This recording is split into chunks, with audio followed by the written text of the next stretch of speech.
Continuing the Whoosh.vip forum on matters of sexual wellness, compiled by the Whoosh.vip team, possibly no question would be more discussed and researched than penis size, and the question, does size matter?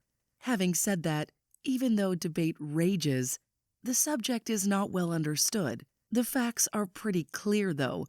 As an example, the average penis length is 5¼ inches. To be fair, this dimension varies a little between races, Asians possibly being smaller than their black African counterparts, who tend to have longer schlongs. Having said that, there doesn't appear to be much information on girth size, and one would think this would be a consideration also. A side issue to length is that smaller penises are generally firmer than, say, a larger penis. Being made of a spongy material, an erect penis relies on blood flowing into the shaft of the penis to achieve hardness.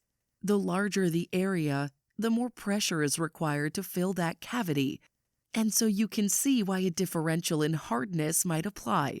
Other considerations should be taken into account, such as health issues, fitness, age, and most importantly, desire.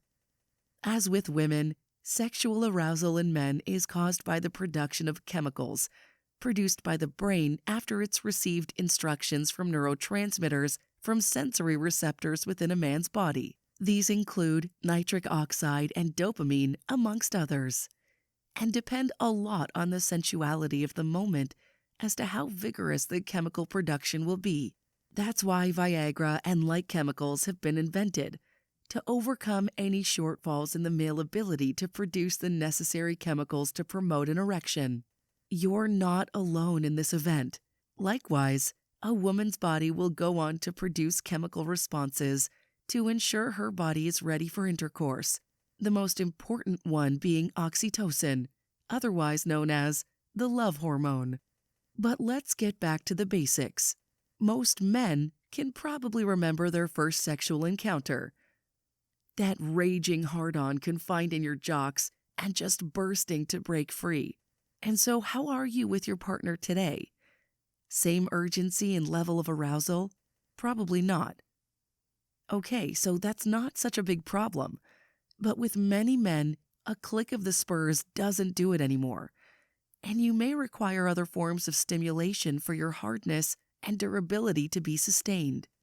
How about when you're halfway through and suddenly it goes soft, leaving your partner confused and wanting, and you seemingly helpless to do anything about it, or not even being able to get it up in the first place? These are causes for embarrassment and drama, and we know 47% of marriages end in divorce as a sad statistic as to the possible outcome. Not all related to this breakdown in the marriage, but a portion to a large percentage of it. And let's face it, bodies change with age.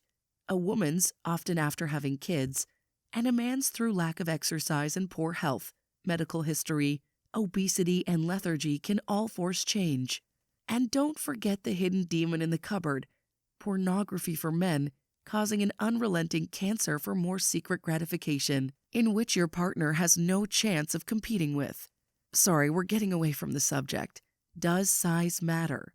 In surveys conducted by sexologists, women say the most desirable penis size is 6 inches. 82% of women say they're happy with their partner's penis size. The sex toy industry standardizes on 6 inches or a little longer for vibrators and dildos, though of course, there are many additional sizes available. So, if you're disadvantaged in length, what can you do about it? Or worse, if you can't get it up anymore or maintain an erection, where do you go from there? First, disregard advertisements for penis enlargement outside the medical world, as they simply don't work. There are options though, such as suction devices, which form a vacuum around the penis to create a partial increase in penis size for a limited duration. Then, we have the miracle pill Viagra and its derivatives. This medication works on most men by stimulating blood flow to the penis and can work for a prolonged period of time. But be warned, there are many applications where Viagra simply doesn't work, the most common of these being a post-prostate operation in which vital neurotransmitting nerves are lost and arousal is not possible using Viagra as a stimulant. Then comes injections, in which you self-inject into the shaft of the penis. This is not a nice prelude to sex, but some men find this the only way to achieve an erection. At best, an erection using this method lasts only 10 minutes. There are topical creams being developed at the moment available, only in the US at present, that show some promise in the future. Lastly, if this is an ongoing problem, be it premature ejaculation or plain just not being able to get it up, then a penis implant might be the answer for you. This is particularly recommended when an accident or surgery's damaged your neuronerve system and nothing else will assist on getting the old fella up. There are variations to this, and your medical advisor or urologist are the best consultants on this matter. It's generally considered the 3-piece penis insert as giving the best desirable outcome. The operation is simple and pretty much an overnight stay in the hospital. However, the cost can be prohibitive without medical insurance. This form of surgery is available in many countries now and can be considerably cheaper in Thailand and India as a result. Stay away from Turkey, though, as their standards are dubious. So if you're disadvantaged by a shortness in length, there are a number of things you can do about this. Sexual penetration with the penis is only one aspect of lovemaking. But remember, a woman has numerous erogenous zones, which are topical and not necessarily inside the vagina. The clitoris is the major one and lies pretty much on the surface of the vagina. By sliding your penis over and along either side of a woman's clitoris, particularly in the missionary position, she'll derive tremendous satisfaction from this, especially if the penis is coated with her viscous jizz. The outer walls, that's the bit you actually see, are particularly sensitive to a man's penis simply running along the slit, without actually entering the vagina. Finally, there's the perineum. That's the tissue between the back of the vagina and the anus. It's packed with nerves and provides special stimulation for a woman when massaged by the head of a penis or finger. For those partners who choose to experiment with anal sex, and that includes 46% of women who have tried it, a smaller penis may be considered more desirable. Again, though, with plenty of foreplay and lube. One of the most popular positions for sexual intercourse is the doggy position, which entails entering your partner from behind with her in a kneeling position. This suits the animalistic satisfaction of males, as it's a dominant position. Only problem is, it's not very well understood by the average male in terms of satisfying a woman. Why is this? Well, unless the male has a good-sized penis, he's not providing a lot of stimulation for a woman.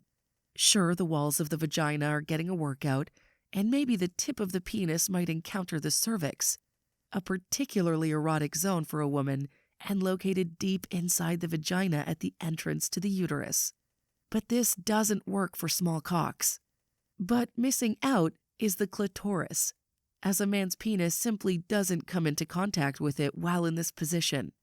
As a result, a woman reaching her peak of sensuality will often reach down with one hand and diddle her clitoris herself to achieve fulfillment.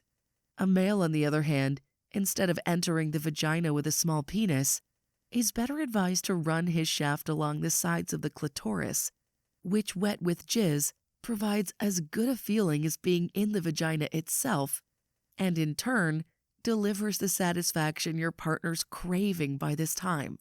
Finally, a dominant position for a woman involving a small penis is the so-called cowgirl position. This entails the male lying on his back with his partner straddling his thighs. Again, rather than striving for penetration with a small penis into her vagina, allow your shaft to lie flat on your pubic mound with her clitoris running along your shaft. Again, coated with her jizz for lubrication. Her downward pressure provides all the stimulation either of you need to achieve orgasm.